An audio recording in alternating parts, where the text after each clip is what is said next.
Quran itu pasti benar, hadisnya misalnya sahih, tetapi yang jadi masalah itu bukan ayat Qurannya, bukan hadis nabinya, tetapi pemahaman para sahabat terkait hadis dan ayat Al-Quran.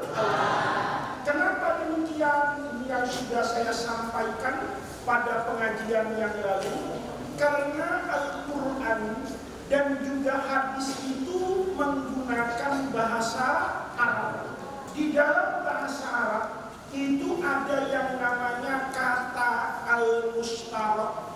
Ada di dalam bahasa Arab yang namanya kata yang mengandung makna al-am. Ada di dalam bahasa Arab kata yang mengandung makna al-mutlaq.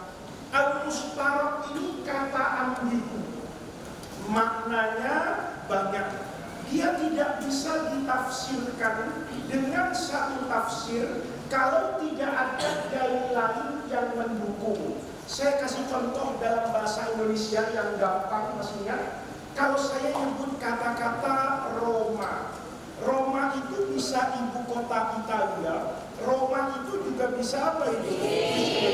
Kamu akan memahami itu, kata ambigu mustarak ini, kalau ada yang namanya korina. Kalau saya menyebut misalnya Roma di Alfamart, maka bayangan kamu tentu adalah apa itu? Kalau saya sedang misalnya mengajar ilmu bumi, memperkenalkan negara di dunia dengan ibu kota, selesai saya memperkenalkan Inggris itu ibu kotanya London, Perancis itu ibu kotanya Paris misalnya, Amerika itu ibu kotanya Washington, India itu New Delhi misalnya, Malaysia itu Kuala Lumpur. Kemudian saya nanya sama kamu, Roma itu nama apa?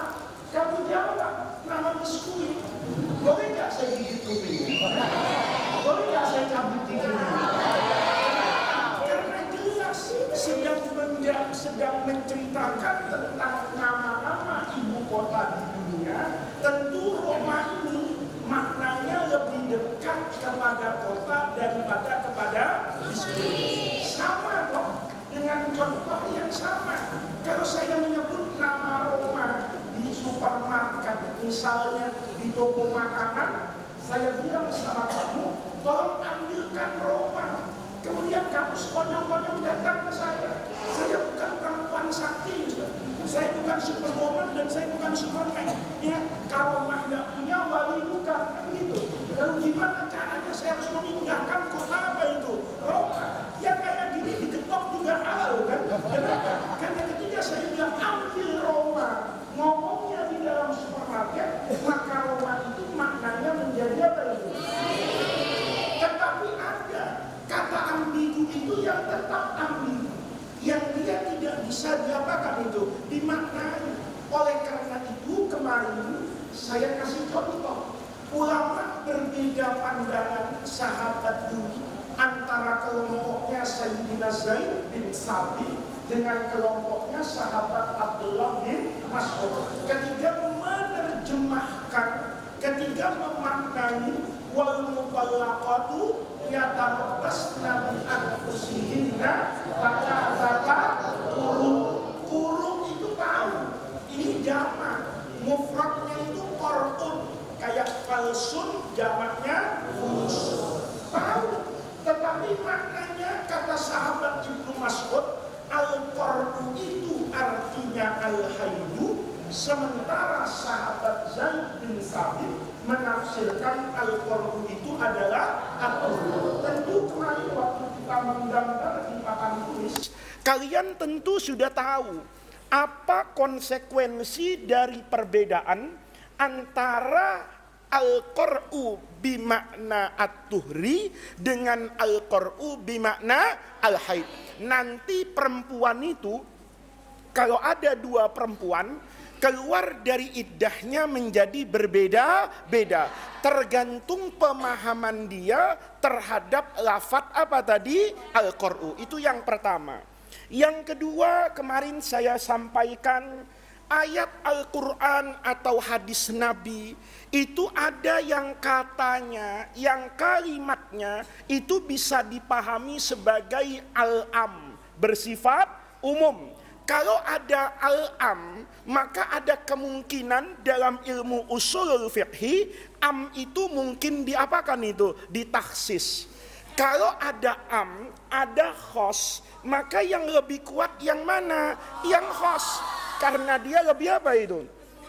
Lebih fokus, lebih khusus, to the point.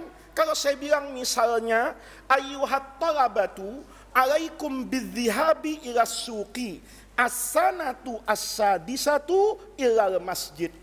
Kamu kelas 6 itu bagian dari apa ini? Santri Darur Rahman, am. Santri Darur Rahmannya am. Kamu kelas 6 itu bagian dari santri. Maka yang bagian ini namanya khos. Kenapa khos? Karena kamu lebih fokus. Santri, saya santri Ustaz.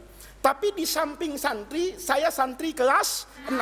Ketika kemudian disebut kelas 6, maka dia dimaknai lebih kuat buat kalian daripada kalian memaknai sebatas apa itu? Santri. Ini namanya am dengan khos. Maka kemudian ulama nanti berbeda apa ini? Pandangan.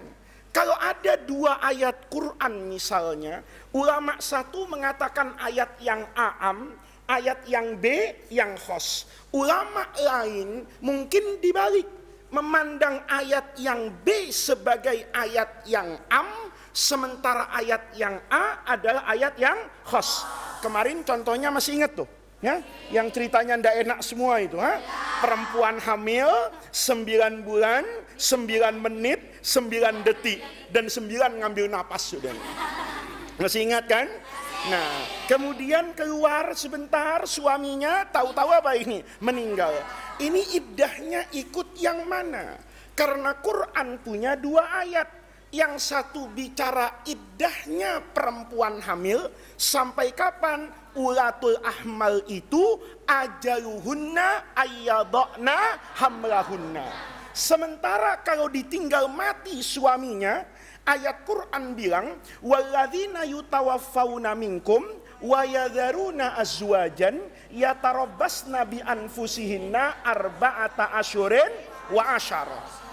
Ayat ini bicara kalau ditinggal mati sama siapa ini? Suami. Perempuan iddahnya 4 bulan 10 hari. Tapi tidak bicara ditinggal mati suaminya dalam keadaan hamil atau tidak hamil. Ayat yang bicara hamil itu tidak berbicara apakah dia ditinggal mati suaminya atau dia ditinggal hidup, namanya cerai. Nah, maka ulama itu punya sudut pandang yang berbeda-beda. Ada yang mengatakan ayat hamil ini ayat yang am, ayat yang ditinggal mati suaminya yang khos. Ada yang dibalik, ayat yang ditinggal mati suaminya am, ayat yang hamil namanya ayat yang khos. Masih ingatkan itu kemarin? Kemudian yang terakhir, bukan yang terakhir, yang ketiga yang saya sampaikan terkait dengan mutlak dan muqayyad. Kalau ada hukum, kemarin saya sebutkan kan, apa contohnya? Di Quran itu bicara tentang kafarat, ada fatahriru raqabatin, ada yang bicaranya fatahriru raqabatin mu'minatin. Ketika bicara puasa, ada yang bicaranya syahraini mutata bi'aini. Ada yang bicaranya tentang puasa salasati ayyam. Apakah yang 3 ini harus sama dengan yang syahraini karena sama-sama kafarat? Sebagaimana tadi contohnya, apakah tahriru raqabah yang satu harus mukminah dan ayat yang tetap mengatakan tidak mukminah pun boleh, itu dibiarkan. Nah, ini anak-anakku adalah sebab diantaranya ulama berbeda pendapat. Kemudian saya tambahkan kemarin, bisa jadi sebab perbedaan pendapat itu terkait dengan makna ayat, tafsir satu ayat, apakah ditafsirkan sebagai makna hakiki atau sebagai makna majazi. Saya kasih contoh, kamu sudah belajar babun nikah di Fathul Mu'in. An-nikah itu apakah hakikatan fil aqdi, majazan fil wat'i, atau nikah itu hakikatan fil wat'i, majazan. Kamu udah belajar kan itu? Nggak usah saya ngajarin lagi kan sekarang? Apa konsekuensinya anak-anakku? Perbedaan pendapat terkait kalau ada perempuan berzina, na'udzubillah, dengan bapak-bapak. Ada bapak-bapak berzina dengan perempuan. Kemudian perempuan yang dizinai oleh bapak-bapak ini dicintai oleh anaknya si bapak. Paham nggak? Hah? Paham? Ya? Ini hukumnya apa? Qur'annya bilang wala tangkihu manakaha abaukum. Kalau nikahnya diartikan sebagai akdun nikah, berarti perempuan yang dizinai oleh bapak itu boleh dinikahi oleh anaknya si bapak, karena status perempuan tadi bukan istrinya bapak, dia sebatas berzina. Tapi kalau mengartikan nikah itu sebagai al-jima, maka perempuan yang sudah disetubuhi oleh seorang laki-laki, dia tidak akan pernah dibolehkan dinikahi oleh keturunannya si laki-laki.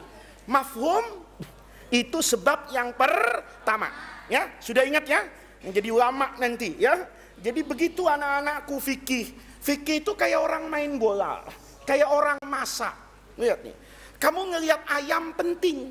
Tapi kalau cuma jadi ayam aja, nggak ada manfaatnya.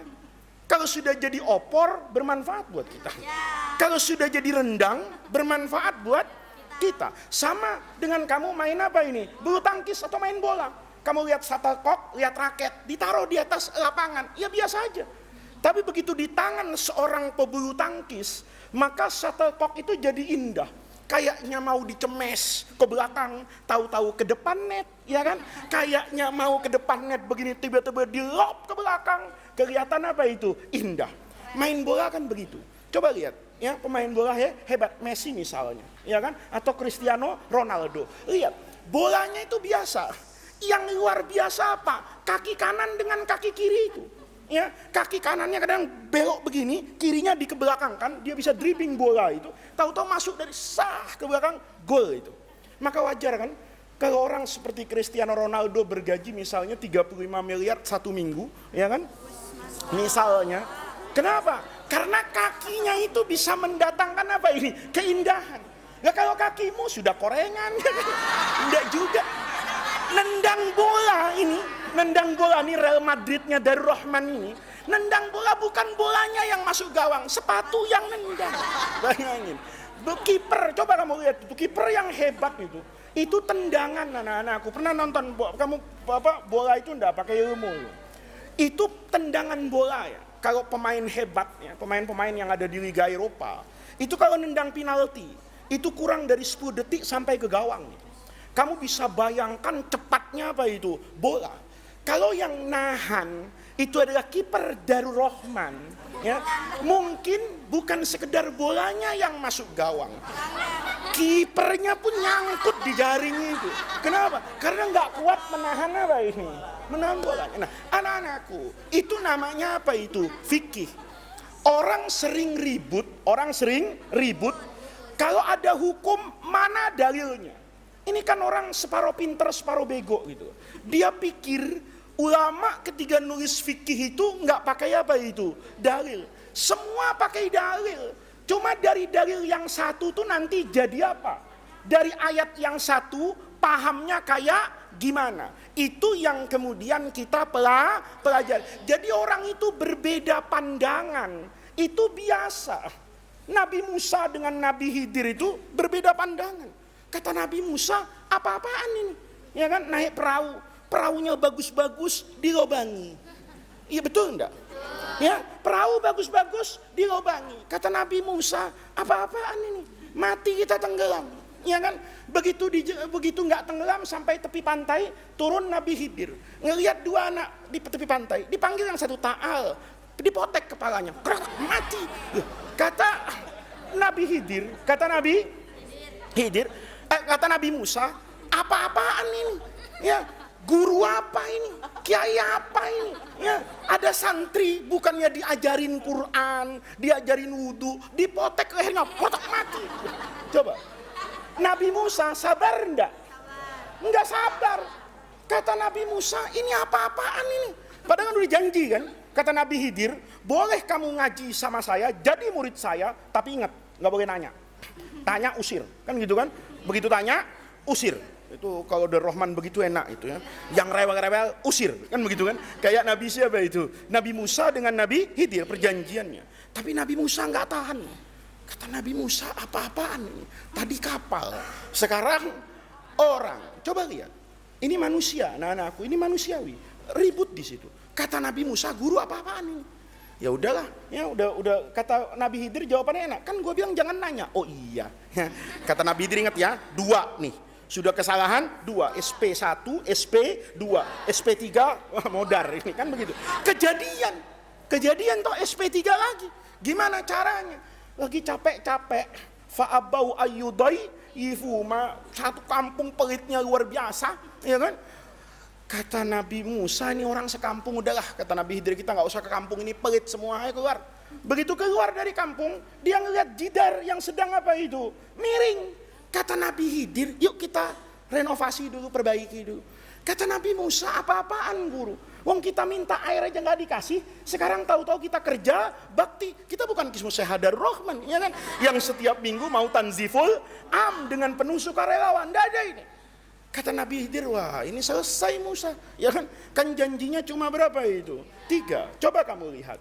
Yang dikerjakan Nabi Musa itu, yang dikerjakan Nabi Khidir, itu sebetulnya nggak aneh buat Nabi Musa. Kalau Nabi Musa itu nggak cepat-cepat ngambil apa ini keputusan. Kita itu sekarang sering jadi manusia itu cepat-cepat ngomentari orang. Kita itu sekarang cepat-cepat jadi orang itu nyalah-nyalahkan orang. Padahal kalau Nabi Musa mau tenang sedikit, itu apa yang dilakukan Nabi Khidir itu pernah dilakukan Nabi Musa di masa lalu. Coba lihat yang pertama. Nabi Khidir itu ngerusak perahu. Kamu tahu toh alasannya di surah Kahfi? Kenapa? Kata Nabi Khidir, perahu ini kalau nggak dirusak, nanti diambil sama raja yang zalim. Ini ada raja mau ngerampas semua perahu, maka saya rusak perahu ini supaya nggak diapakan? Diambil. Jadi ngerusak ini membahayakan, tapi tujuannya untuk apa ini? Keselamatan. Kan sama dengan Nabi Musa. Waktu kecil dulu dibuang kan sama ibunya di sungai. Coba buang bayi itu benar apa enggak? Enggak benar, tapi dibuang kenapa? Untuk selamat. Kalau nempel sama ibu, nanti ketahuan Fir'aun, bayi Nabi Musa diapakan itu? Dibunuh. Jadi untuk menyelamatkan bayi ini perlu diapakan? Dibuang. Apa bedanya? Kalau ibunya Nabi Musa boleh membuang bayi untuk menyelamatkan bayi, apalagi cuma ngelobangin? Paham maksud saya? Harusnya Nabi Musa protes enggak? Kalau Nabi Musa mau dingin, ya, tapi itu kan hikmah. Ya, kenapa kok Nabi Musa nggak dibuat gitu ya? Kalau nggak dibuat gitu nggak ada surah Kahfi, ya kan? Kalau nggak dibuat gitu nggak ada keindahan buat kita. Dibuat seperti itu supaya kamu tuh belajar, supaya saya tuh belajar. Jadi orang Faiz, kalau ngomentari orang tuh yang dingin gitu. Orang boleh berbeda pandangan fikih dengan saya. Orang boleh beda pandangan tafsir dengan saya. Orang boleh beda pandangan politik dengan saya. Tetapi yang paling penting, kamu harus tahu alasannya. Kenapa? Kalau nanti kamu sudah tahu alasannya, ngerti. Jangan-jangan kita ini suka nyalain orang karena kurang ilmu aja. Kurang piknik atau pikniknya nggak jauh banget. Pikniknya cuma ke gerbang dari Rahman, ya kan? Dia pikir dunia itu Jagakarsa sama Bang Paris, ya kan? Itulah ad-dunya wa ma fiha. Kamu begitu kok. Nanti kalau kamu bisa ke luar negeri, kamu kaget. Amin. Kau mikir dunia itu ya kampungmu, ada bajai, ada tukang parkir, ngamen tepok-tepok duit, kan begitu kan? Ya, ada makanan digoreng-goreng namanya nasi goreng, kan begitu kan? Kamu ngerasa gitu. Nanti satu hari kamu ke Amerika. Misalnya, kamu ke Kanada, kamu ke Alaska, ya kan? Kamu ke India misalnya, ya kan? Kamu mungkin ke Afrika misalnya, kamu mungkin ke Papua misalnya, ya kan? Ya. Nanti kamu akan lihat dunia yang apa itu? Yang berbeda. Mafhum anak-anakku? Saya nggak usah ceritain keterusannya cerita Nabi Musa, nanti kita ceritain kalau malam minggu aja. Ya. Ini pelajaran tarikh tasyrik. Cuma mau saya supaya kalian tuh paham. Dalil itu penting, tapi yang lebih penting dari dalil itu saya pahamnya apa. Kan sama dengan obat. Kamu obat kan tahu misalnya, tapi berani minum kalau nggak ada petunjuk dokter? Nggak berani. Kamu tahu, oh ini, obat ini, tapi untuk minumnya harus pakai apa itu? Ilmu. Itu anak-anakku, artinya apa? Itu indahnya belajar fikih. Itu indahnya belajar mazhab. Nggak kayak orang sekarang. Ayo nggak usah pakai fikih, kembali kepada Quran dan hadis. Boleh kembali kepada Quran dan hadis asal dia punya kemampuan untuk itu. Orang nggak pernah masak angus. Saya dulu pinter masak, sekarang aja saya nggak mau masak. Dulu istri saya itu nggak pede kalau masak dengan saya, karena saya itu pinter masak. Saya kalau masak tuh bukan pakai buku masak, pakai hati dan cinta. Betul. Makanya masakan saya dulu waktu sama teman-teman, itu teman-teman banyak yang merasa kalau masakan saya itu nggak sembarangan. Saya kalau masak itu, misalnya dulu teman-teman itu kan asal makan telur dadar misalnya, bawangnya dipotong-potong, digoreng, kadang kita gigit, rasanya gimana? Kalau saya itu bawangnya saya potong-potong bagus, kemudian saya goreng dulu setengah matang, baru saya campurkan di dalam apa itu? Adonan telur dadar itu. Saya kalau bikin bawang goreng itu dulu, itu paling enak itu. Saya belajar sama teman dari Thailand, itu beda rasanya. Tipis-tipis masaknya, itu belajarnya sebulan. Nangis, kamu gak pernah potong bawang sih, ya kan? Kamu kalau pulang liburan, masuk dapur ibumu, kan cuma pinter masak air, ya kan? Di dapur 2 jam, teng-tong, keluarnya telur rebus, ya Allah.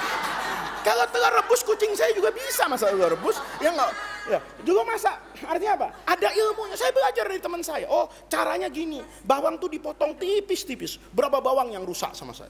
Kata dia tebelan, buang. Saya bilang, putus tipis. Selesai beres tipisnya, kata teman saya itu direndam di air. Terus airnya kasih apa? Airnya itu kasih tepung dan garam. Kasih tepung dan garam, diudek gitu. Begitu diudek, oke. Mau digoreng kan harus dikeringkan. Apa pakai penyangga yang dari besi atau pakai koran? Kata teman saya kalau mau gurih pakai koran. Tapi bukan koran yang banyak kumannya, koran yang sudah seminggu di rumah itu kan sudah aman, steril itu kan. Itu koran, dikeringkan, kemudian digoreng. Mainkan yang namanya kompor. Dulu luar biasa, saya dulu pertama kali masak tuh kompor nggak lama rusak. Kenapa? Karena kata teman saya kan gitu, panasin, matiin, panasin, itu hasilnya beda. Nah, ketika saya masak itu dengan orang yang lain yang masak, itu pasti rasanya apa itu? Beda. Kenapa? Saya ahli masak. Kamu misalnya baru bisa bawa mobil, kemudian saya baca public drawing, ya, begitu baru yang duduk di pilot aja, gini, terus kamu nyalain, ya, ayo Gus naik, mau nggak saya?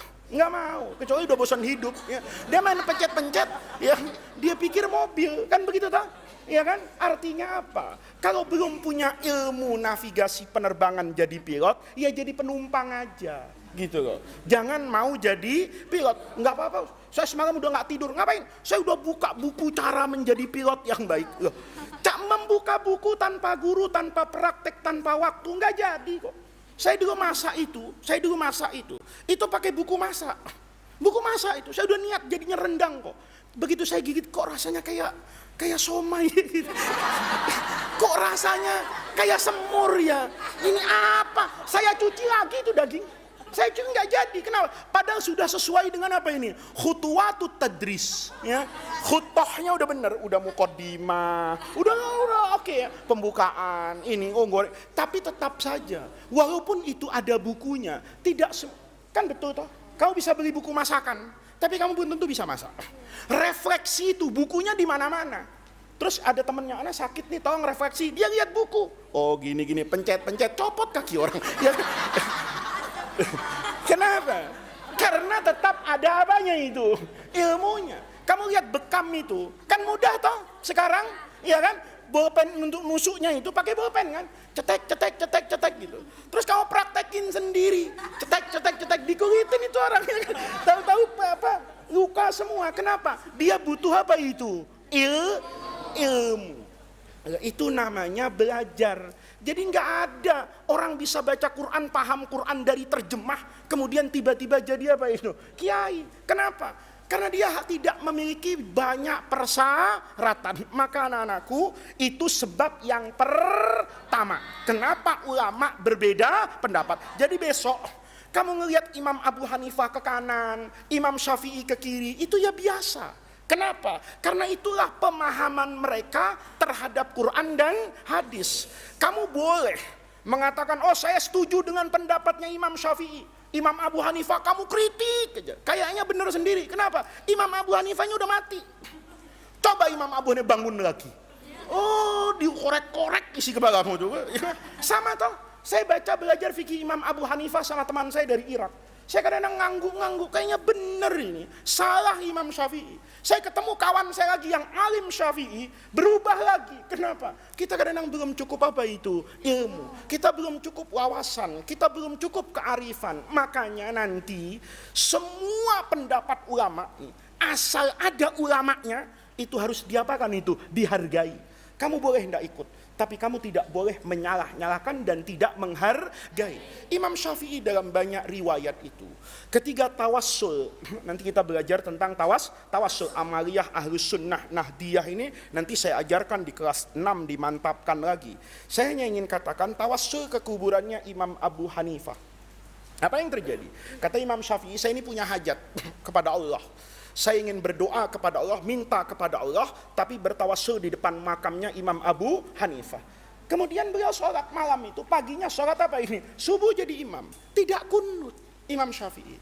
Kata muridnya, guru kenapa tidak kunut? Loh, saya ini sedang bertawassul dengan Imam Abu Hanifah. Saya menghargai pandangan Imam Abu Hanifah. Jadi itu biasa aja. Sekarang kan enggak. Ya, kalau enggak kunutan dianggap bukan ahlu sunnah. Kalau kunutan dianggap ahlu bid'ah. Yang aman tidak sholat subuh. Kan gitu kan? Iya, yang aman, netral. Iya kan? Sholat pakai kunut, salah. Tidak kunutan, salah. Traweh 20, salah. Traweh 11, salah. Yang aman, nggak terawih.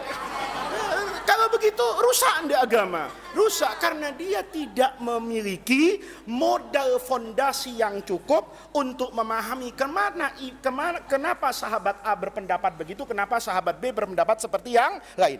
Fahim Tom? Oke.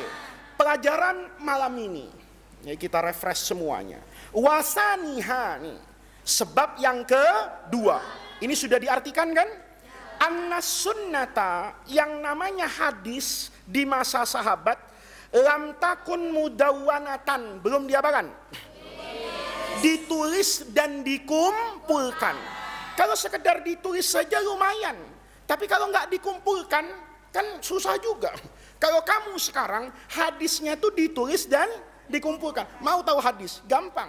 Sasarannya apa? Oh, saya maunya ibadah Ustadz, ibadah mahdoh kayak wudhu, sholat, gini-gini, ambil Bulughul Maram. Oh, saya maunya hadis-hadis sosial, akhlak, ya, hati, ngambilnya Riyadhus Shalihin, bicaranya ikhlas, jangan ngomongin orang, gimana silatur rohmi, kan gitu tak? Itu adanya di mana? Riyadhus Shalihin. Mau ngambil kitab yang besar, ambil Kutubus Sittah, ambil Sahih Bukhari, Muslim, enak kamu. Tapi ulama di masa lalu, apalagi zaman sahabat, yang namanya hadis tuh nggak ada. Saya pernah dulu habis ngaji hadis tuh saya cium kitab Sahih Bukhari itu. Ada orang bilang di belakang saya nggak boleh nyium Sahih Bukhari. Loh kenapa? Karena Nabi nggak pernah nyium Sahih Bukhari. Karena sahabat nggak pernah nyium Sahih Bukhari. Saya itu ya udah, oh iya nggak apa-apa, udah saya pulang, nggak usah diladeni. Ya, orang gitu nggak usah diladeni, ambilin saus 1 truk, ya kan, suruh masukin mulutnya itu cabe gitu. Semua orang tahu Sahih Bukhari itu adanya kapan, kan begitu. Nah, artinya apa di sini anak-anakku? Hadis itu lam takun mudawwanatan walam tajtami'il kalimatu fi majmu'atin minha. Dan umat Islam sahabat pada masa itu pun belum memiliki kesepakatan sama. Ulama kan juga gitu. Kamu kan belajar ilmu mustalahul hadis tahun kemarin ya? Sekarang juga? Masih? Oke. Kan ada hadis sahih, ada hadis hasan, ada hadis dhaif. Kan itu bukan isi hadisnya toh. Yang diperselisihkan itu kan yang perawinya. Misalnya ya. Kamu kelas 6 ngaji sama saya semua. Apes betul. Ini kelas 6 semuanya tidur. Semuanya tidur. Yang laki tidur, yang perempuan tidur semuanya. Ada copet dari stasiun Pasar Minggu itu dikejar-kejar polisi, ngumpet di sini. Kan paling aman ngumpetnya di pesantren. Siapa yang nyangka ada copet? Tahu-tahu ikut ngaji di belakang saya, bukan berarti itu copet gitu loh ya. Ngaji di belakang situ, ya. Ngaji di belakang situ, di belakang itu ngaji dia, copetnya. Dengerin kayak kamu, ya kan? Saya enggak pernah ngusir orang. Orang mau thalabul ilmi ya udah biarin aja. Walaupun saya pikir ini kan bukan kelas 6, bukan santri saya. Siapa tahu dia mau cari ilmu. Kan maftuh hadzal ma'had buat orang yang mau cari ilmu wa illam yakun taliban. Sekalipun bukan santri, maftuh. Dengerin copet itu, khusyuk betul copet itu. Saya bilang ngajar tafsir wala taqulu amwalakum bainakum bil batil. Jangan makan rezeki itu dengan cara yang enggak benar. Copet itu denger. Masya Allah. Berarti selama ini saya ini apa ini? Dosa. Karena aklu amwalin nasi bil batil. Kamu nggak tahu nih semua. Yang dengerin cuman siapa itu? Copet. Berarti sanad hadis saya, kalau saya nabi, sahabatnya copet. Iya kan? Kalau saya guru hadis, perawinya copet. Ya. Perawinya copet. Kalau saya kalau copet itu berguru ke saya seperti orang berguru ke Imam Bukhari, maka saya Imam Bukharinya tapi muridnya copet.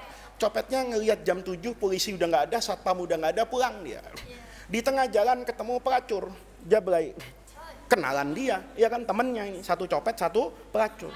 Kata si copet, berhenti, jangan jadi pelacur, dosa. Kata si pelacur, dari mana kamu tahu? Saya tadi ngaji. Wala ta'kulu amwalakum bainakum bil batil. Kata guru tadi di Darur Rahman, termasuk makan barang yang batil itu mahrul baghi. Upah orang membayar kepada pelacur. Itu namanya mahrul baghi. Hukumnya apa itu? Haram. Oh, gitu ya? Ya udah. Ya kan, dengar nih. Jadi murid saya asik ini. Yang pertama copet, yang kedua jablay, yang ketiga bencong. Ini kan pulang, bencong nih, ya, bencong nih. Dikasih tahu nih sama siapa? Pelacur. Lu nggak boleh begini, ya kan? Malam sari, pagi sari pudin kan gitu. Ini nggak boleh, ini dosa ini, ya kan? Ya, nggak boleh ini. Hukumnya haram, nggak boleh cari rezeki kayak gitu. Cari rezeki yang benar. Nanya kan? Lo tahu dari siapa? Oh, copet tadi bilang. Coba lihat, sanadnya kacau nih. Ya, bencong, banci, jablay, copet. Terakhir, ini di belakang, nauzubillah nih. Ini orang soleh, Pak Haji nih, tapi suka sama bencong nih. Datang. Misalnya, lo nggak buka praktek dosa Pak Haji, udah tobat gua katanya. Kata si, kenapa tobat? Cerita ini. Haddatsani, kan gitu hadisnya. Nggak paham nggak? Paham nggak? Amba'ana, kan gitu kalau di Sahih Bukhari. Haddatsana, kan begitu kan? Akhbarona. Siapa yang akhbarona? Banci. Qala, banci ini. Haddatsana Jablay.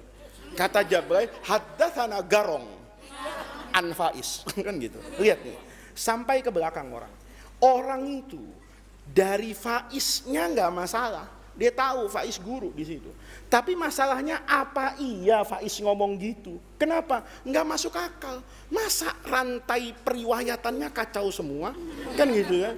Kalau misalnya di Darur Rahman nih, dari saya turun ke Irfan, dari Irfan turun ke Rizky ke Imad misalnya, Imad ke Akil ya misalnya, Akil sampai ke bawah misalnya, yang terakhir terima Suhairu misalnya, kamu akan katakan loh, ini orang memang muridnya siapa? Faiz. Orang-orang ini sering kelihatan bersama guru. Gurunya pergi, kadang Irfan ikut, kadang ini ikut, kadang ini ikut. Kamu percaya nggak hadis itu? Percaya toh? Tapi kalau misalnya saya jelas, itu hadis dari siapa? Dari Banci. Banci dari siapa? Jablay. Jablay dari siapa? Maling. Maling dari siapa? Faiz. Yang benar kan begitu kan? Paham maksud saya? Nah, makanya nanti hadis pun kita belajar nanti ketiga masa imam yang 4, nanti sebab perbedaannya menjadi meluas. Karena hadis itu subjektivitas. Sama dengan wali kelas toh. Misalnya, saya jadi wali kelas kamu kelas 6A Putri, ya. Ustadz Qasim wali kelas 6A Putra. Saya wali kelas yang perfeksionis. Saya kepengen punya murid-murid yang jadi orang hebat. Maka saya bikin ketentuan. Nanti haflatul wada yang nilainya 8,9 rosib. Ya, saya cuma mau di kelas saya yang lulus itu yang rata-ratanya 9. Oke? Saya wali kelas. Ya. 8,9 rosib saya buang. Apaan nih buang? Saya sobek-sobek rapotnya misalnya. Dah, kamu dapat wali kelas Ustadz Qasim yang bil mu'minina raufun rahim. Nilai berapa kata beliau? Nilai 10. Separohnya berapa? 5. Lebih sedikit dari 5, 5,5 kan sudah lebih dari separoh, lulus. Paham maksud saya? Kamu di sini nilainya 7, bangga banget, lulus. Kamu di sini 8,9 anak kebuang itu. Rosib. Pertanyaannya, yang enggak lulus di sini dengan yang lulus hakikatnya bagus yang mana? Sayangnya dia masuk ke Imam Bukhari. Nikmatnya masuk ke Imam Ibnu Majah. Gitu loh. Kata Ibnu Majah 5,5 enggak apa-apa lah. Apa salahnya sih? Ya kan? Kata Imam Bukhari, ya masalah lah. Ya kan? Masa kiai nilainya 8,9? Kiai itu nilainya 9. Paham maksud saya? Subjektivitas. Kata saya misalnya itu nggak pakai peci nulis hadis, nggak sopan itu. Rosib. Kata yang satu, apa urusannya nggak pakai peci? Gitu loh. Yang penting pinter daripada pakai peci tapi bego. Paham? Paham? Ya, saya bilang paham maksud saya. Saya ngelihat orang nggak pakai peci. Katanya ulama, saya coret apaan? Masa ahli hadis nggak pakai peci? Saya coret. Kata orang lain, ya biarin. Dia nggak pakai peci, hafal 1.000.000 hadis. Itu pakai peci, hadis 1 doang yang dia hafal, ya kan? Man kharaja fi talabil ilmi, hadis ke-1 itu. Paham maksud saya? Nah, itu namanya subjektivitas. Sehingga hadis itu di zaman sahabat pun sama. Tidak semua sahabat itu percaya dengan apa ini? Hadis. Bukan tidak percaya dengan Rasulullah, tapi mereka hati-hati. Makanya Sayyidina Abu Bakar itu, kalau ada orang bawa hadis, itu Sayyidina Abu Bakar minta adanya syahid. Apa syahid itu? Saksi. Ada orang datang, ya Amir, ya Khalifata Rasulullah, ini dulu Nabi ngomong begini. Kata Abu Bakar, enggak, saya nggak mau dengar. Kecuali kamu ada apanya itu? Saksinya. Kalau ada saksinya, baru dia akan diterima. Artinya, beda-beda. Sayyidina Umar enggak. Minta bukan cuman sekedar apa ini? Saksi. Tapi juga bayinah. Apa bayinah itu? Nah, bukti. Misalnya, ini hadis tentang jual beli. Mestinya yang meriwayatkan Abu Bakar.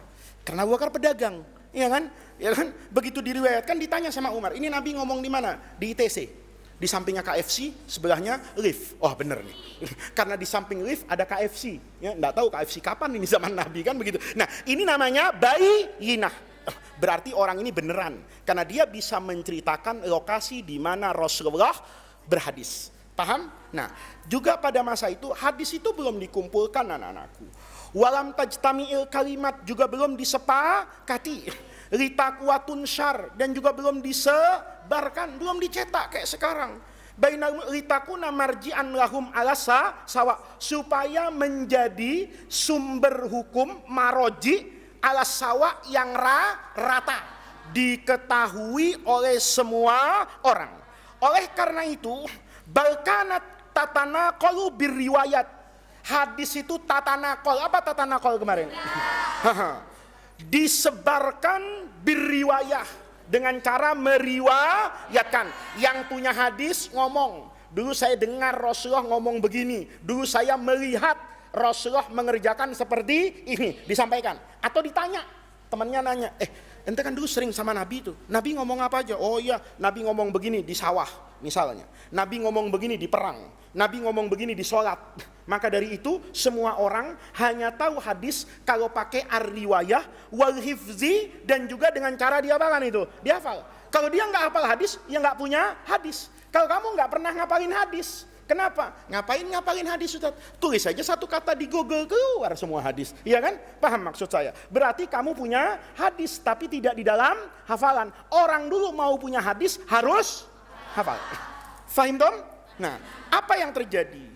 Karena hadis kayak begini disebarkan dengan cara diriwayatkan, maka boleh jadi rubbama. Apa rubbama itu? Alima, arofa. Ada yang tahu minha dari sunnah al-mufti fi Misra. Mufti yang di Mesir tahu ada hadis bunyinya ma sesuatu, artinya hadis, lam ya'lamhul mufti fi Dimashq. Yang temannya di Damaskus nggak tahu. Itu biasa anak-anakku. Jangan kalian menyangka satu orang sahabat tuh tahu semua hadis, enggak. Sahabat Abu Bakar saja. Abu Bakar itu siapa? Sahabat yang apa? Hah? Kan kamu punya sahabat banyak loh. Sahabat makan mie ini. Oh, sahabat ngaji ini. Sahabat kabur yang itu. Kan gitu kan? Kan begitu tak? Sayyidina Abu Bakar sahabat Nabi yang apa? Pertama kali masuk Islam. Selalu bersama dengan Rasulullah. Abu Bakar yang kesehariannya dengan Nabi, itu ada hadis yang Sayyidina Abu Bakar nggak tahu. Apa contohnya? Apa contohnya? Mirasul Jaddah. Kamu udah belajar kan Ashabul Furud, ya, terkait dengan As-Sudus 1/6. Jaddun itu menggantikan kedudukannya abun. Kalau Jaddah nih gimana? Kan gitu. Maka ada nenek-nenek nih datang pada masa pemerintahan sahabat Abu Bakar. Kata nenek-nenek, ya Amirul, ya Khalifata Rasulullah, presiden, tolong keluarkan putusan hukum.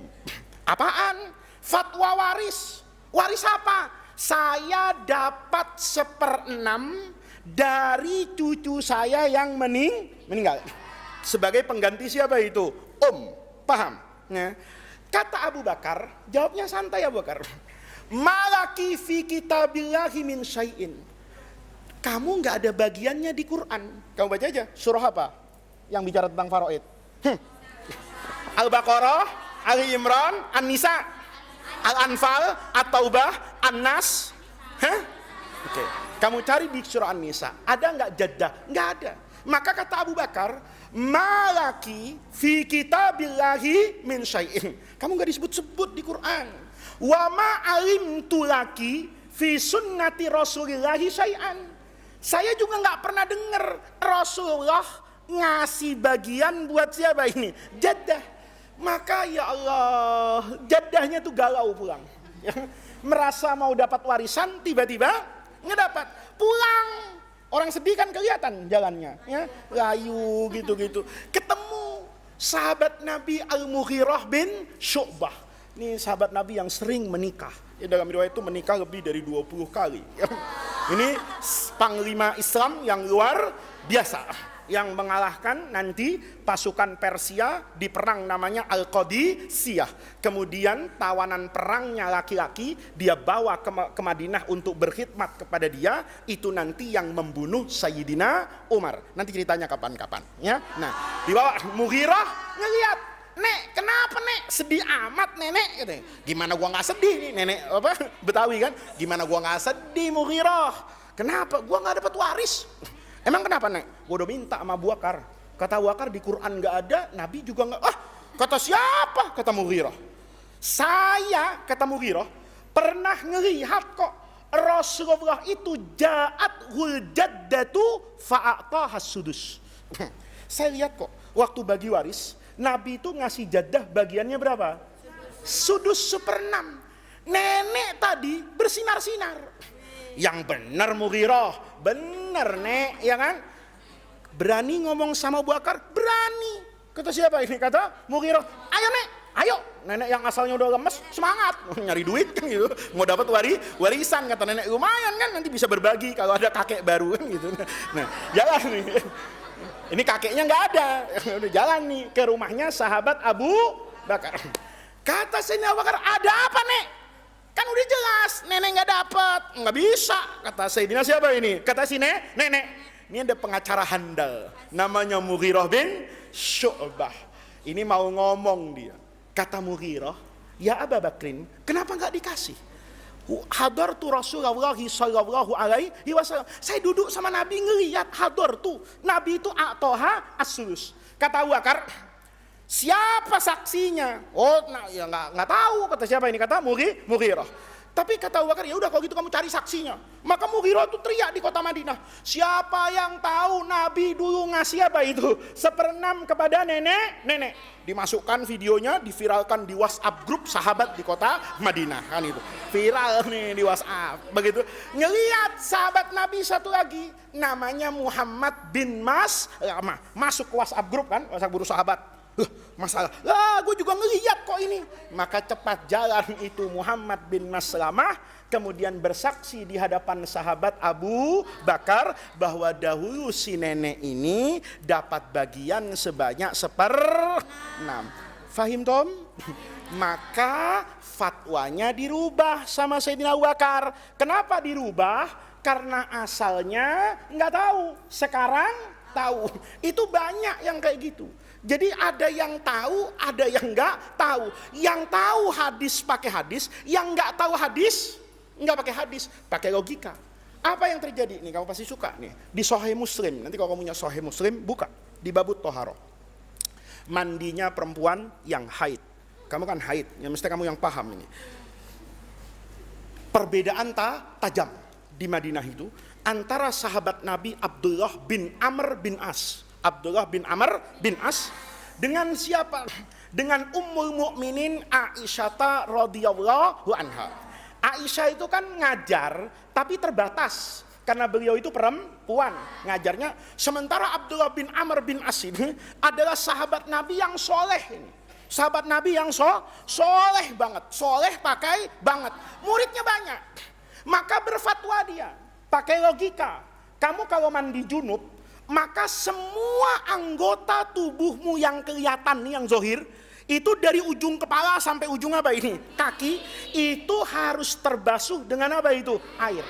Makanya paling enak itu kalau mandinya pakai shower, ya, atau nyelam di laut, ya, di sungai. Begitu junub, peng, masuk tuh, udah, ya semuanya dari depan sampai belakang, paham? Atau pakai shower, itu mudah. Tapi dulu kan nggak gitu. Semuanya pakai apa ini? Gayung. Apalagi di kota Madinah yang padang pasir kayak gitu, air tidak tersedia dalam jumlah yang banyak. Maka Abdullah bin Amr bin As tuh ngajarin, kalau perempuan mandi junub haid, itu harus semua kepalanya itu harus airnya dipastikan sampai ke kulit kepala. Maka perempuan itu ada yang dikepang, tahu dikepang? Ngepang tuh lama apa sebentar? Hah? Lama, yang kayak buntutnya kuda itu, tahu kan? Ya, rambut yang dibuat gini loh, kayak apa itu tambang, ya itu orang nggak ada kerjaan tuh, rambutnya panjang tuh, paham kamu? Ya, ditarik dua gini, kemudian diikat nih semua sama, gitu kan? Kayak pita panjang, gitu. Lama nggak? Lama. Perempuan ini haid suci, dia bikin rambutnya tuh diikat kayak gitu semua. Ngaji kan? Waduh, harus dibuka nih supaya sampai kemana? Dipastikan air itu masuk ke dalamnya. Kata dia, guru, saya ini kepangan. Mana aja? Kanan, kiri, depan, belakang semua kepang. Kata siapa? Muridnya. Gurunya bilang, ya. Dia bilang ya harus ayang kudna, harus dibuka, diurai ru'usahunna. Oh begitu ya guru ya. Iya. Udah pulang dia, ya Allah, ya kan? Setiap haid kepangan lagi, setiap haid kepangan lagi, gitu kan? Nah, satu ketiga pindah guru dia, bukan pindah guru, ngaji ke Ummul Mukminin Aisyah radhiyallahu anha. Ngaji nih sama Aisyah. Aisyah sama menerangkan hadis tentang mandi apa ini? Junub dari haid. Kata Aisyah, saya ini mandi dengan Rasulullah. Mesra, nggak boleh suami istri. Makanya nih dengerin, Nabi itu istrinya banyak. Ada yang tua, ada yang muda. Kenapa Nabi butuh istri yang muda? Banyak hikmahnya. Di antaranya ngerekam ilmunya Rasulullah. Muda kan seger, fresh otaknya. Makanya dia banyak ilmunya dari Rasulullah. Yang kedua, kalau masih muda itu masih banyak keinginannya sebagai istri dan perempuan. Makanya kamu kalau ngelihat rumah tangga Nabi sama Aisyah itu luar biasa. Ya, Aisyah itu pernah nyender dengan Rasulullah. Nyender, boleh enggak? Sebagai apa? Sebagai istri. Kalau sebagai umatnya Alasannya nggak boleh. Kenapa? Nggak sopan. Gitu. Nabi disenderin kata Jibril, gua tabok nih kan gitu. Paham? Paham nggak? Hah? Nabi itu untuk nyenangkan Aisyah yang setelah nikah itu, Aisyah mau bilang apa ini? Langsing gitu loh. Sama Nabi, Nabi itu luar biasa akhlaknya. Kamu nanti ini sebenarnya maulid Nabi kan? Coba lah yang perempuan, yang laki itu bikin tema maulid Nabi itu ya nggak usah ceritanya itu aja. Tiap maulid Nabi itu ceritanya itu aja. Ya Nabi salam alaika, wah Nabi Muhammad itu waktu lahir berguncang begini, bungkus berkat pulang. Tahun depan, ya Nabi salam alaika, Nabi itu waktu lahir berguncang layak itu Persia dengan Romawi, keluar sinar ke Madinah, datang Sita Ami macam-macam, wah kayak saya bungkus berkat, cium tangan kayak pulang. Tahun depan gitu lagi. Oh, ya Nabi muncrat-muncrat pulang. Begitu apa? Bagus. Tapi kan Nabi itu bukan pajangan kayak gitu. Nabi itu hidayah gitu loh. Kamu tahu Nabi sebagai suami enggak? Kamu tahu Nabi sebagai bapak enggak? Kamu tahu Nabi sebagai teman enggak? Kamu tahu Nabi sebagai panglima perang enggak? Itu kalau kamu tahu seperti itu, kamu akan dapatkan Rasulullah itu wa innaka la'ala khuluqin azim. Akhlak dengan istrinya, akhlak dengan pembantunya. Nabi hina yakunu majikan. Tulis. Nabi hina yakunu zaujan. Oh, jadi suami itu suami yang luar biasa. Untuk buat Aisyah seneng itu. Aisyah seneng. Dulu waktu pertama kali nikah, itu Aisyah dengan Nabi itu balapan lari. Ya, ngapain? Seneng-senengan aja. Ya kan nggak ada ancol. Jadi kayak gitu. Yang menang siapa? Yang menang siapa? Yang menang Aisyah. Digoda sama Nabi. Begitu lagi yang menang Nabi. Kata Aisyah, kok yang menang ya Rasulullah? Itu digoda sama Nabi. Jangan-jangan kamu sudah mulai gemuk badannya. Kan gitu. Itu mesra. Itu cara Nabi supaya istrinya ikut apa ini? Gim syar'i. Ya, supaya ikut olahraga, badannya langsing lagi. Itu indah. Pokoknya kehidupan Nabi itu indah. Bukan di sini tempatnya. Tapi maksud saya, seperti itulah dahulu. Kenapa? Jadi ada alasannya. Jangan orang tuh ngelihat Nabi, oh Nabi kawin sama bini yang muda. Kawin sama yang muda begitu. Enggak gitu. Ada tujuannya. Yang mesra-mesra itu enggak mungkin kan yang lain udah tua. Ya gitu. Yang lain sudah tua. Yang Aisyah ini merasa dekat, kenapa? Ayahnya juga sahabatnya Nabi. Maka tentang rumah tangga, melukis, lomba lari, cemburu, ya, itu semuanya ada di siapa itu? Aisyah. Gimana mengatasi kecemburuan istri, gimana menghargai istri, gimana itu luar biasa dari dirinya Rasulullah. Maka nanti kamu gitu, kalau mau dilamar suami itu, minta mahar. Maharnya apa? Tulis 10 lembar tentang sejarah hidup Nabi sebagai suami. Kalau enggak bisa nulis 10 lembar, saya enggak mau jadi istrimu. Itu. Jangan santri Darrohman, perempuan mulia, dicengirin ini jatuh cinta. Cengirin yang satu, pindah lagi. Nggak gitu, paham? Ya? Mau kayak gitu? Hah? Tulis di depan pintu rumah ya. Tidak menerima lamaran laki-laki kecuali sudah menulis skripsi tentang bagaimana Rasulullah menjadi sudah ya. Aisyah mandi dengan Rasulullah. Wa ana junub, saya juga dalam keadaan apa ini? Janabah dari haid. Saya mandi itu kata Aisyah dalam Sahih Muslim tidak lebih dari 3 gayung. 3 gayung. Saya ratakan gayung itu airnya dari seluruh kepala. Sekira-kira kepala saya sudah basah semuanya, kata Nabi cukup. Ya, paham? Ajarannya siapa? Aisyah. Maka murid tadi itu yang ngaji sama Abdullah bin Amr bin As angkat tangan. Ya ummah, wahai ibu, saya mau tanya. Tanya apa? Kok Abdullah bin Amr bin As, Kiai Abdullah bin Amr bin As ngajarinnya beda ya Umi? Beda apa kata Aisyah? Kata beliau, itu beliau amaron nisa ayang kudna ru'usahunna. Supaya rambutnya itu diapakan itu? Diuruskan semua, yang kepangan dibuka, yang gelungan diurai supaya airnya rata.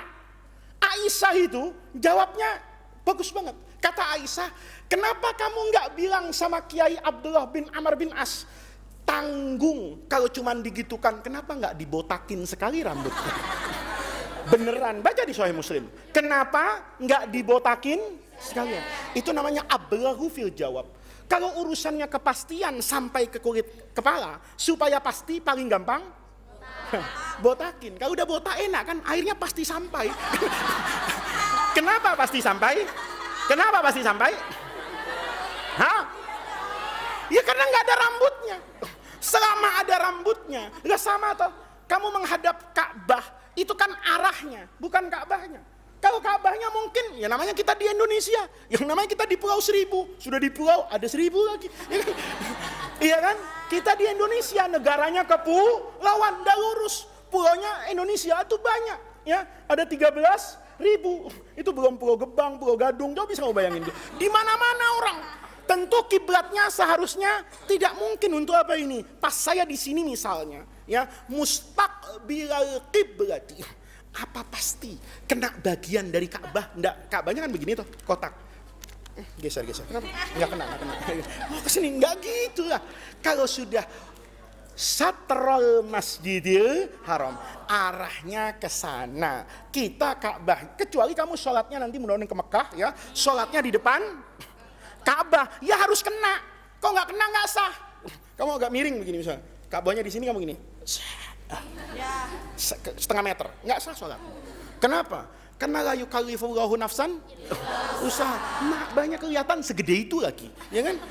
Kok bisa-bisanya nggak kena? Fahim dong? Nah, jadi ada sahabat yang tahu hadis, ada sahabat yang nggak tahu hadis. Yang tahu hadis kayak yang ngaji sama Aisyah, itu nama kepang-kepangnya nggak usah diapakan tuh, dilepas. Yang penting diguyur air secukupnya, sekira-kira dalam perasaan kamu air ini sudah cukup membasahi apa ini rambut secara utuh. Sementara yang Abdullah bin Amr bin As, kepangannya diapakan itu, dibuka, ya, gelungannya dibuka, ya. Kalau konde kan enak dibuka, buka pasang lagi kan gitu. Nah, kalau kayak rambut gitu kan nggak bisa dicopot pasang walaupun pakai lakban kan, nggak mungkin kan, kecuali rambutmu kasih misalnya kumpulin pakai. Fahim tom? Itu ulama berbeda pandangan karena sebab pengetahuan terhadap hadis. Ada yang tahu, ada yang enggak tahu. Tadi contohnya. Ada lagi anak-anak. Nih, asalnya tahu. Terus jadi apa itu? Lupa. Ada yang tahu tapi lupa. Masih ingat ceritanya Ammar bin Yasir yang tayamumnya buka baju terus guling-guling. Itu waktu hari apa saya ngajar itu ya? Kamu tuh ingetnya Ammarnya, bukan buka baju guling-guling di pasir kayak kucing. Ya, ini bukan pelajaran memandikan kucing anak-anakku. Ya, ingat nggak cerita itu? Ingat nggak? Masa pemerintahan sahabat Umar, presidennya siapa ini? Umar bin Khattab.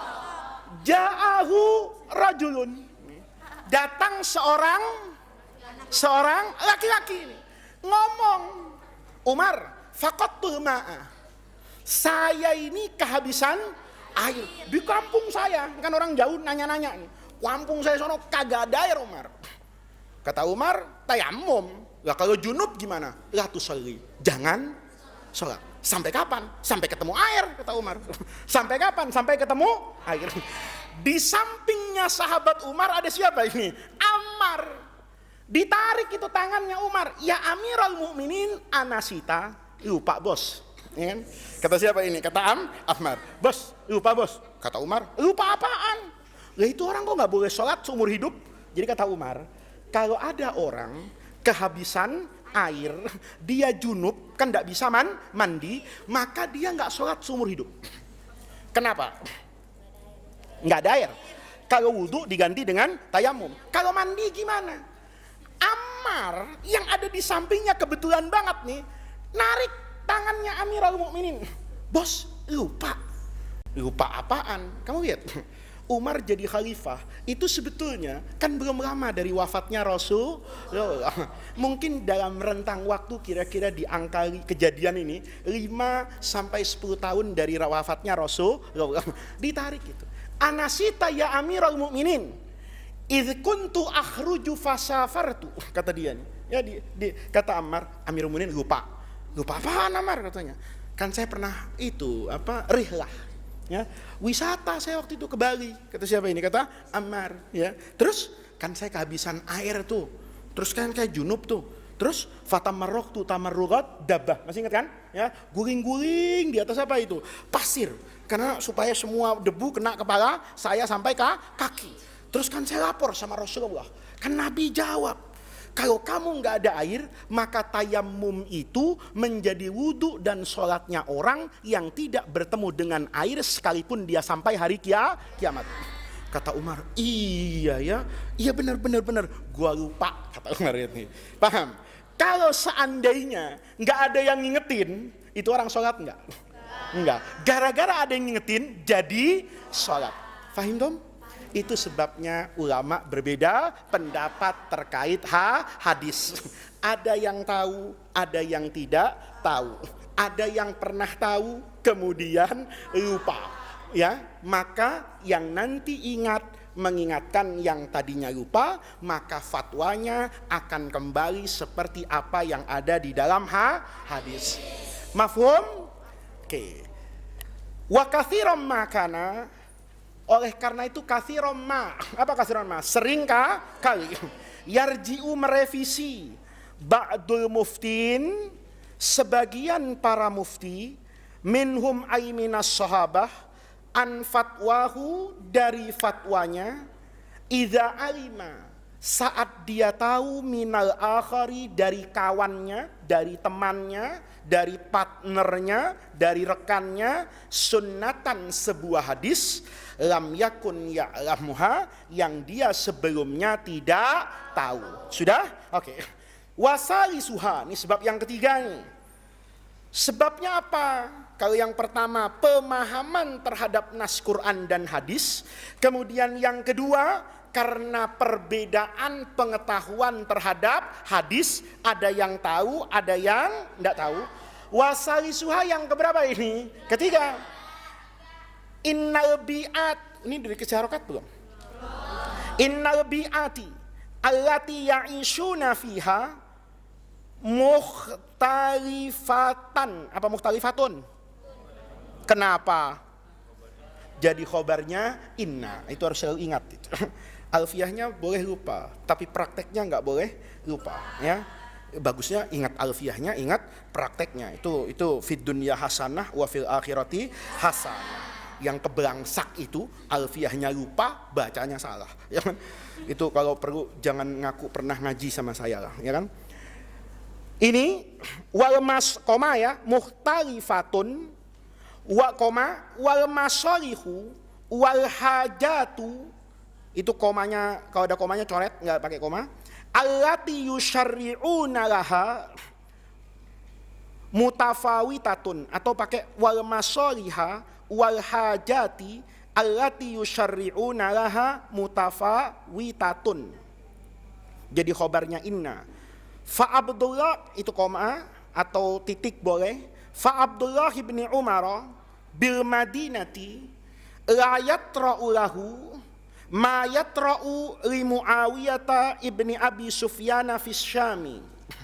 Koma wala ma yatra'u li Abdullah ibni Mas'udin bil Kufati. Titik.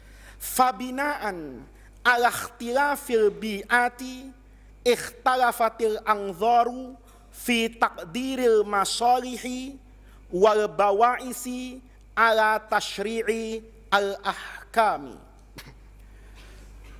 Lihat mufradatnya dulu, nanti keterangannya besok subuh. Innal bi'at, apa bi'ah itu? Lingkungan. Allati ya'ishuna, di mana para sahabat itu hidup. Fiha fil bi'at, lingkungannya mukhtalifatun, berbeda. Kamu lihat orang desa dengan orang kota, kebutuhan fikihnya berbeda, anak-anakku. Orang desa, kamu pernah sholat jamak kosor enggak? Ya, kan sholat itu boleh dijamak dan boleh dikosor. Jamak itu menggabungkan dua waktu sholat. Kosor itu mendiskon satu kelompok sholat. Yang didiskon cuma sholat rubaiyah. Maghrib nggak ada diskonnya, subuh apalagi, ya kan? Ya. Misalnya jamak zuhur dengan asar. Kapan orang itu boleh jamak? Di semua buku fikih akan mengatakan kalau dia sudah menempuh masafah. Apa masafah itu? Jarak. Berapa kilo? Itu dulu. Sekarang orang di Jakarta, ya sekarang aja ada corona, ada PSBB. Kalau kehidupan kita normal, tantangan terbesar di Jakarta itu apa? Macet. Orang tuh bukan jaraknya, tapi macetnya. Saya sering kok, ya. Kadang-kadang saya sama dengan istri saya ke Surabaya, istri saya balik lagi ke rumah, cuman nganterin aja ke bandara, misalnya. Begitu saya sudah sampai di Surabaya, saya telepon istri saya. Masih di mana? Macet di Tol Jor. Padahal jarak dari bandara ke rumah itu hanya 30 sampai 40 km. Ke Surabaya itu pakai pesawat 740 km. Tapi saya lebih cepat 740 km daripada 40 km. Paham maksud? Kalau saya dulu ke Liliang, harinya hari Minggu, itu dari Jakarta untuk sampai ke Pondok itu paling kurang 1,5 jam sampai 2 jam. Pulangnya kalau habis duhur nih, saya pernah Isra Mi'raj di Liliang, nganterin Habib Ali Kuitang gitu. Entah tahun berapa, mungkin 2 tahun yang lalu. Isra Mi'raj di Liliang, saya janji sama Habib Ali, Habib nanti bareng saya saja. Saya ceramah bareng di Kebayoran Lama sama Habib Ali, berangkat ke Liliang bareng. Saya mau ngejar maghrib di Jakarta, nggak keburu. Dari Liliang untuk sampai ke sini itu butuh waktu 4 jam. Padahal kilometernya hanya 70 kilo gitu loh. Kalau ikut pendapat mazhab aslinya itu belum tentu boleh bisa jamak. Tapi sulitnya luar biasa. Itu namanya nanti sahabat, saya kasih contoh. Kenapa fatwanya Umar itu berbeda dengan fatwa beberapa sahabat? Itu karena lingkungan yang berbeda itu melahirkan putusan fikih yang berbeda, ya. Orang desa itu jamak qosornya tentu bergantung kepada masafah, jarak. Tapi sekarang orang di Jakarta itu membutuhkan apa ini? Ya kamu bilang, ya kalau gitu kan Ustaz qadha sholatnya, masa di jamak Ustaz? Pertanyaannya, kalau setiap hari masa qadha? Ya, saya dulu pernah ditanya itu sama supir bis Damri. Dulu bis Damri dari bandara itu, kebetulan murid saya. Dia cerita sama saya, Ustaz, saya ini sering dapat jadwal apes banget. Apes gimana? Itu bawa bisnya di bandara, itu berangkatnya 5:30. 5:30, berarti dia nggak bisa sholat apa ini? Maghrib nanti, Pak, 5:30 maghrib nih. Terus nanti saya sampai di terminal Rawamangun atau di terminal Blok M kalau Jumat sore atau sore hari dulu di Jakarta, itu nyampenya mesti udah habis sisa. Terus maghrib saya gimana Ustaz? Ya dikodok. Kata dia tiap hari Ustaz. Kalau kodok tiap hari kan malaikat nyatetnya enak juga nih. Ini orang kodokan tapi ada tambahannya kulayaum. Yang kulayaum itu bukan kodokan, malasan. Paham? Orang kalau yakdi kulayaum itu berarti bukan hilaf itu. Tapi apa? Malas. Nah, pertanyaannya, boleh nggak dia jamak maghribnya dengan apa ini? Isya jadi jamak apa itu? Takhir. Nanti kita akan bahas ya besok subuh bahwa bi'at itu, tapi kita artiin dulu deh. Annal bi'ata lati ya'ishuna fiha mukhtalifatun wal masalih wal hajati, dan masalih apa masalih itu? Kemaslahatan. Wal hajat, apa hajat itu? Kebutuhan. Allati yusyarri'una, yang dia akan menetapkan hukum syariat laha berdasarkan dengan maslahat. Apa contohnya hukum syariat pakai maslahat? Kamu nanti nikah pakai KUA, ada buku nikahnya enggak? Ada. Makanya itu namanya nikah resmi. Ada nikah namanya nikah siri. Nikah siri itu sah apa enggak? Sah. Semua syarat dan rukunnya ada. Kamu mau enggak nikah siri? Hah? Saya tanya, apa urusannya negara? Saya sholat butuh pengakuan negara enggak? Enggak. Mau dicatat kayak bodoh amat. Yang penting dicatat sama malaikat. Saya nikah kalau sudah angkah tuka wa zawajtuka. Kan belajar kan di Fathul Mu'in arkanun nikah khamsatun. Ya kan? Zaujun, zaujah, waliyun, syahidani, kemudian sigoh. Ada akdun nikah. Ya kan? Ini namanya arkanun nikah. Syurutnya kau belajar lengkap lah di Fathul Mu'in itu. Syarat dengan rukunnya sempurna, cuma enggak dicatat. Sah enggak? Hah? Sah? Mau? Gak mau. Loh, kalau gak mau kenapa disahkan? Hah? Kamu sah gak? Sah? Sah? Kamu punya adik perempuan? Hah? Kamu punya anak perempuan? Mau nanti anakmu, ya, adikmu yang perempuan dinikahi secara siri? Jangan. Oh jadi kamu mazhabnya, yang penting bukan buat saya Ustadz, buat orang lain bodo amat gua nggak pikirin. Hah? Kamu lihat, itu namanya ada hukum, dia nggak ada nas Qur'annya secara langsung, tapi mengandung maslahat nggak? Mengandung maslahat. Kalau maslahat ini ditinggal, bahaya nggak? Bahaya. Kamu nikah di Gunung Salak misal, ya? Orangnya itu kan cuma butuh 5 orang. Zaujah, yang calon pengantin laki, perempuan, wali yang perempuan, bukan yang laki, syahidani. Sudah, angkah tuka, wazawaj tuka. Selesai, Qabil itu nikah, kawin nih, 2 nih.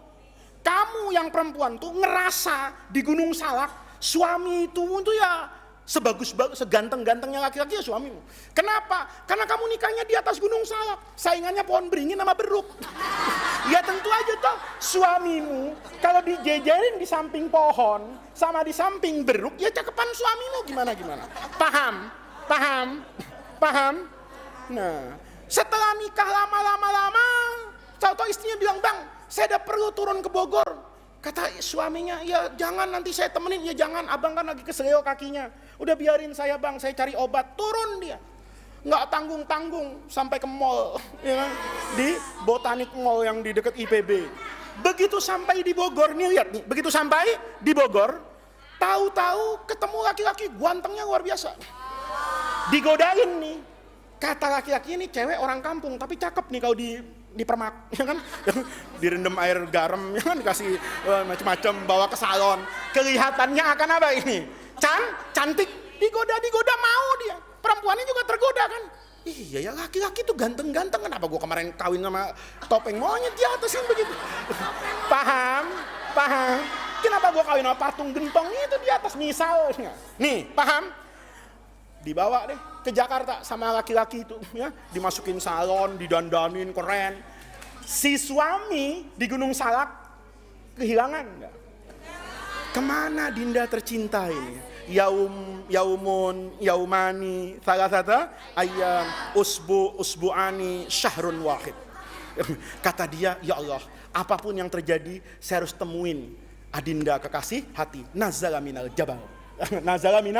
jabal ba'da syahrin kamil."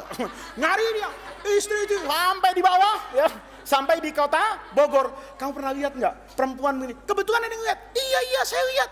Dia masuk mall tanya, "Pernah lihat nggak istri saya?" Kan dia nggak punya fotonya, mau nikahnya di atas gunung, ya kan? Siapa yang mau naik ke sana kan begitu? Nggak punya foto, nggak punya bukti, nggak punya apa ya namanya di atas gunung. Tapi sah secara agama. Di mall bilang, "Oh iya ada. Istrimu tuh waktu itu ikut orang ke bawah, kayaknya di P2 deh, tempat parkir, diikutin. Tuh pernah naik mobil kayak nomornya B ke Jakarta, atas nama cinta dikejar. Loh, dicari 3 bulan ketemu di Plaza Senayan, ya kan? 3 bulan ketemu di Plaza Senayan. Dia yakin betul itu istrinya. Kenapa? Ya cinta nggak pernah bohong, ya kan? Ini betul istri saya tahu betul, saya yakin betul, luar biasa. Cuma pakaian dan penampilannya sudah beda. Dia seneng banget itu, sambil bawa buntelan dari gunung kan namanya. Bawa buntelan, pakai sarung lah, namanya orang gunung, turun kan. Begitu ketemu di mall, ngelihat istrinya dia apa kan? Didekati. "Adinda, apa kabar?" Kata istrinya, "Maaf, siapa ya?" Jawab nggak yang laki? Jawab nggak? "Loh, Dinda, apa lupa dengan abang? Abang suamimu." "Kalau mimpi jangan tinggi-tinggi." Sakit nanti, ya kan? Coba lihat cermin antara kamu dengan saya. Sedih nggak? Sedih nggak? Hah? Ini namanya, kan biasanya kan laki-laki yang nakal, kamu sebut bandot, ya kan? Nah ini laki-laki kalau nakal itu sering sama perempuan, "Oh dasar bandot." Nah ini kebetulan lakinya ini orang jujur lurus, istrinya bandit gitu. Ini bahaya kalau bandot berjodoh dengan bandit, ramai dunia itu, ya. Sudah paham maksud saya anak-anak, ya? Jadi itu namanya maslahat. Nanti kita lihat Ya besok pagi saya kasih contoh. Sahabat berbeda kenapa? Maslahatnya berbeda. Dulu orang nikah itu ya sekampung aja. Karena orang hidupnya ya di situ-situ aja, mau kemana? Ya kan? Dulu kalau ada orang dulu di Jakarta, saya masih kecil itu, ke Ciledug tuh jauhnya luar biasa. Ya, ke Ciledug kalau dia bilang rumah lu di mana? Ciledug. Itu orang Kebayoran Baru bilang udah nggak ada rumah lagi di Jakarta. Seolah Ciledug itu jauhnya luar biasa. Disebut Serpong 30 tahun yang lalu. Saya dulu kalau ikut ngaji ayah saya, ikut BSD itu, habis maghrib nggak berani. Sepinya luar, ya, sekarang kamu lihat BSD itu, seindah-indahnya tempat, sekarang ya BSD, coba lihat, cakepnya luar biasa. Nah, artinya apa anak-anakku? Ini ada perbedaan. Nah, ketika perbedaan, dulu orang nikah itu ya orang Jakarta ya segitu. Sekarang orang nikahnya jauh-jauh nggak? Jauh-jauh. Kau bisa jadi dari sini nanti belajar bahasa Inggris, ya kan? Terus sekolah ke Spanyol, kan gitu kan? Dapat suami orang Spanyol, misalnya, iya kan? Sesuai dengan doa saya kemarin kan, ngaji malam minggu itu, ya kan? Syaratnya kan sudah tahu kamu ya. Nah, anak-anakku, itu yang ingin saya sampaikan pada malam hari ini, ya, bahwa wal masolih kemaslahatan al hajat kebutuhan allati syariah mutafawitah. Apa mutafawitah itu? Bahasa gampangnya relatif. Mungkin dibutuhkan orang sana, tidak dibutuhkan orang sini. Contohnya surat nikah. Orang dulu nggak butuh, orang sekarang butuh. Kenapa? Karena orang dulu mungkin nikahnya deket-deket, cintanya bagus-bagus, godaannya nggak banyak. Kan kakek nenek kita nggak pernah tahu, langsung dijodohin. Ya, rumah tangganya sakinah, mawaddah, warohmah. Orang sekarang mungkin ya kan pacarannya 10 tahun, nikahnya 3 bulan. Pacarannya 10 tahun, nikahnya 3 bulan. Kalau kemudian tidak diikat dengan surat, ya, maka kamu nikah itu nanti harus ada foto, harus ada video. Nanti kalau suamimu ya tahu-tahu ngaku bujangan di tempat yang lain, kau bisa bawa apa ini? Bukti. Bang, ini yang di video siapa bang? Ya kan? Ini orang dari kuburan muncul kan gitu kan? Nah, paham? Nah, itu namanya hajatnya, maslahatnya, lingkungannya berbeda. Berbedanya ini nanti juga akan memberikan dampak yang berbeda terkait dengan hukum fikihnya. Kita lanjutkan besok subuh ya. Sampai wasali suha ini, mudah-mudahan dari semua yang kita baca, semua yang kita lihat, semua yang kita dengar, Allah catat sebagai wasilah untuk kita mendapatkan khairat dunya wal akhirah. Mudah-mudahan anak-anakku dengan kita belajar di pondok pesantren Darur Rahman, menjaga ilmu warisan dari para ulama yang bersambung kepada Rasulullah sallallahu alaihi wasallam, Allah jadikan itu sebagai wasilah yang Allah kemudian nanti akan yahfaduna, menjaga kita semua mingkuli makruhin. Mudah-mudahan perubahan iklim dari yang panas menjadi hujan, kemudian ada panas lagi, tetap menjaga kita dalam keadaan sehat wal afiat. Rabbana atina min ladunka rahmah wa hayyi lana min amrina rasyada. Allahumma la tahrimna khaira ma indaka li syarri ma indana. Kurang lebihnya saya mohon maaf. Assalamualaikum warahmatullahi wabarakatuh.